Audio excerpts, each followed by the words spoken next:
66,000 bisnes kantoi tak declare dengan LHDN?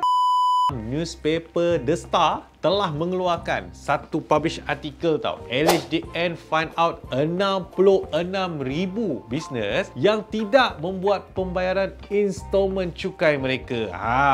Kau tahu tak macam mana diorang tahu ni? Dia cerita macam ni. 66,000 bisnes ni diorang berniaga menggunakan platform e-commerce. E-commerce ni tahu kan? Macam Shopee, Grab, apa semua itulah e-commerce. Kau bayangkan Shopee diorang kena buat e-invoice sebab diorang ni dah dalam kategori yang 1 Ogos hari tu. So diorang ni bila diorang buat e-invoice, diorang bagi tahulah siapa yang diorang buat pembayaran kepada siapa apa semua kan. So sekarang ni LHDN semak, bila dia semak dia find out 66,000 bisnes ni di mana Shopee dah buat pembayaran kepada mereka tapi diorang tak declare langsung income diorang ataupun diorang tak buat pembayaran ansuran yang telah diberikan oleh LHDN. Sekarang ni hari tu LHDN dah keluarkan CP500 kepada syarikat Senyamban. No issue lah sebab korang kena bayar CP204. Masalah ni kebanyakan kepada yang ada CP500. Aku nak bagi tahu, bayar je CP500 tu, jangan risau. Sekarang tak pasal-pasal korang kena penalti lagi tinggi. Ni baru 66,000. Jangan pula korang masuk dalam 66,000 ni.